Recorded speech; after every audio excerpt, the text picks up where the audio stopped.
Hello, I'm Adam, And I'm Zen. and we're here today to inform the class about brain death and to debate the ethics of removing life support from a brain dead patient. What is brain death? Brain death normally occurs after a devastating neurological injury. Injuries like these span from strokes caused by ruptured blood vessels to oxygen deprivation, starvation, and most often physical injuries. Patients who are brain dead lose all higher brain function and show no response to anything around them. It is not unusual for brain-dead patients to lose the ability to breathe or pump blood on their own. They therefore must be kept alive with the assistance of life support machines and are completely dependent on them for life. One common misconception with brain death is that the patient can in fact be conscious the whole while and just unable to react to stimuli. This state is known as a persistent vegetative state. Individuals with PVS may exhibit sporadic consciousness or wakefulness. They may also have lost all sensory controls besides select senses. Cases like this range from no sense of touch with complete paralysis to individuals who can hear or move their eyes. The biggest difference between brain death and PVS is that PVS generally exhibits some kind of consciousness, while brain death is complete long-term comatose. A secondary difference, though less reliable, is that there are differences in brainstem reflexes. PVS patients are much more likely to show brainstem reflexes than those that are brain dead. This test can often produce false positives, though. The newly diagnosed brain-dead patients show slight brainstem reflexes. That's often because the brainstem is the last part of the brain to lose function. To determine if a patient is brain dead, doctors run through a 20-minute procedure performing a myriad of tests to stimulate a response from the patient. First, testing immediate physical response, like pain, so giving them a pinch, before moving on to more basic brainstem reflexes, things like if their pupils still dilate when they're exposed to light, or if they cough when their vocal cords are stimulated. Finally, the doctors raise the carbon dioxide levels in the patient's blood to try to stimulate brain activity. While these practices are not completely universal, this test is conducted throughout Europe and Canada and includes regulations on the number of doctors needed to be present at the time of the diagnosis, which varies country by country. After the diagnosis is made, it is customary for a trained nurse to monitor the patient hourly for 2 to 3 days to see if there are any changes.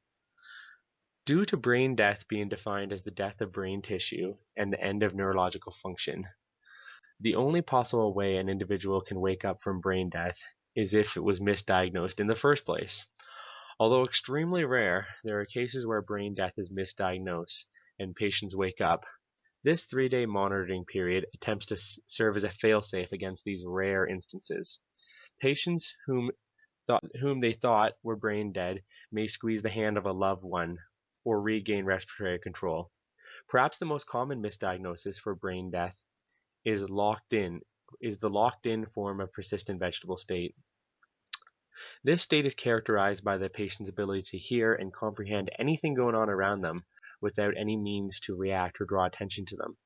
When in this state, patients can sometimes push through a mental barrier, draw attention to themselves, and this was the case for 27-year-old George Pickering of Houston, Texas, when he realized life support was about to be taken away from him.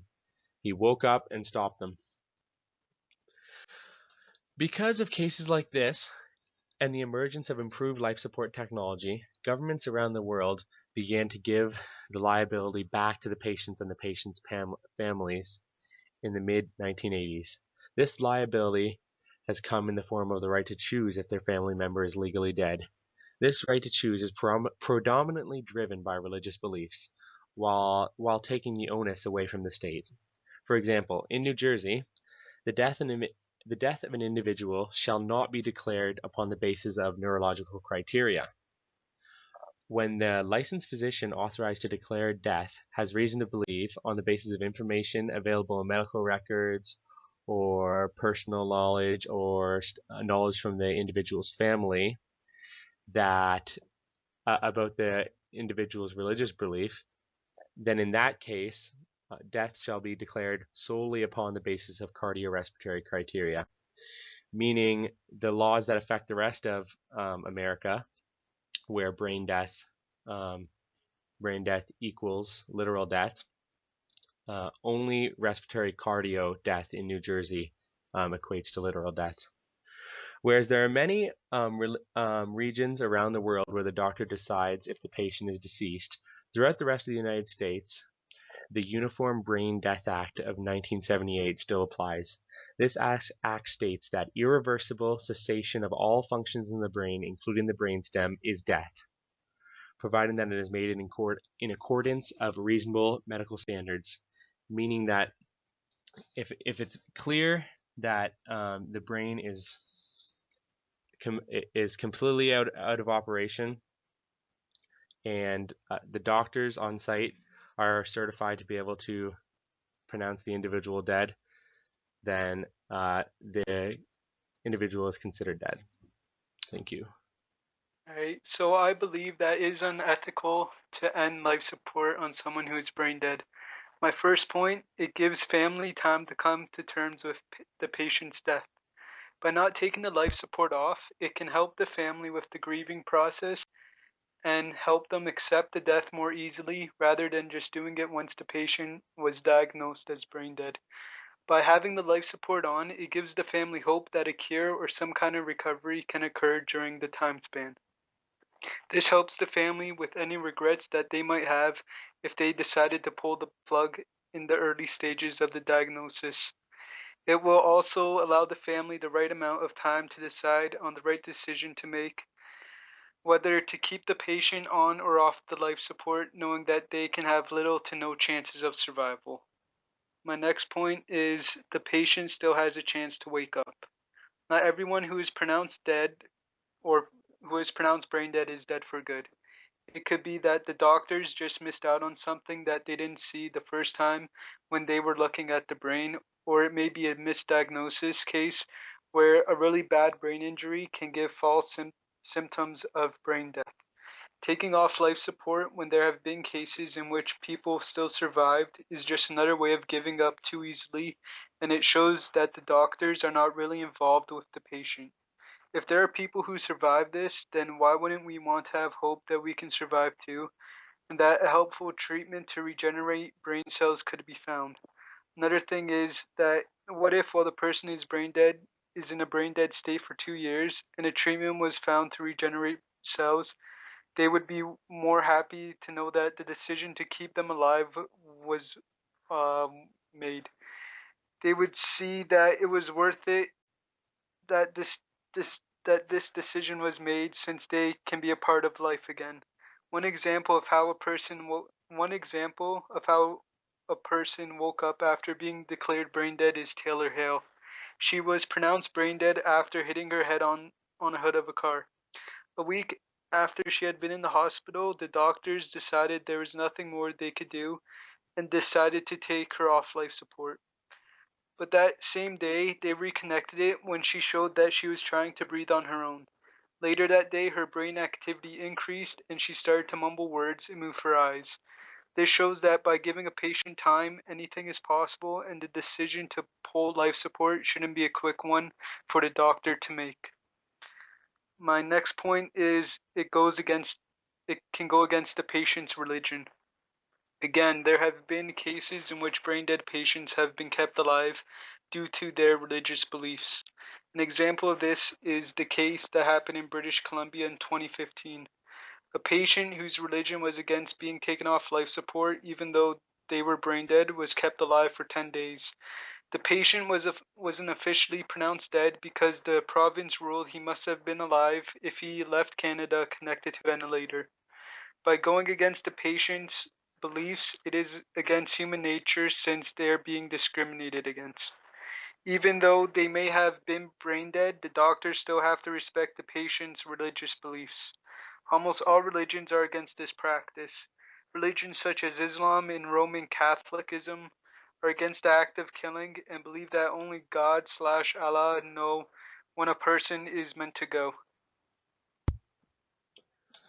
While I respect your opinion, Zen, I believe that it is in fact ethical to remove life support from a brain dead patient. This is evident through the cost incurred by caring for these individuals, the loss of dignity and wear on the individual, and the abysmal recovery rates. According to the American Journal of Respiratory and Critical Care, the average cost to keep a comatose individual alive in the U.S. hospital system ranges between $2,000 to $3,000 a day.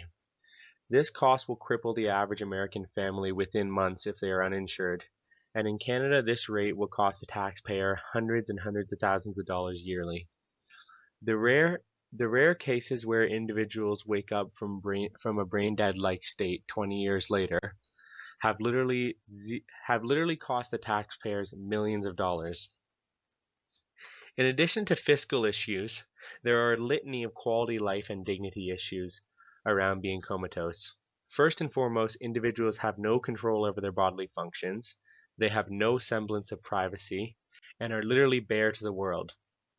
Next, they suffer horrific repercussions from being stagnant in bed. Their bones shift within their body, they develop horrible bed sores, and in the case of a close family friend, her husband went brain dead, and his bed sores got so bad that in his lower back a piece of his tailbone was falling out onto the bed. Thirdly, and with special thought to that very family friend, the individual would be so indebted to that person who took care of them their entire time that their relationship would never be the same after that. And lastly, the damage caused by long-term unconsciousness on the brain has completely crippled nearly every single case of an individual waking up that I was able to come upon in my research. Finally, recovery rates. Due to it being impossible to recover from brain death, we must instead look at the recovery rates for common misdiagnoses. With the most common misdiagnoses being persistent vegetative state. We can see that the recovery rate is very bleak indeed. Recovery rates depend entirely on the accident, but generally the longer a person is comatose or in a PS state, the more damage their brain takes. This lack of oxygen and blood flow permanently kills the brain tissue in the area, which will not regenerate. Instead, neighboring tissues must attempt to serve its purpose, which will often be met with failure. There's a reason why every time someone makes it out of a coma, it makes national news. It's literally a case of beating 1 in a million odds. In conclusion, because of the strain on the government, the loss of dignity for the patients, the abysmal recovery rates, it is unethical to remove life support from a brain-dead individual. Thanks for listening to our presentation. I'm Adam. I'm Zen. Catch you next time.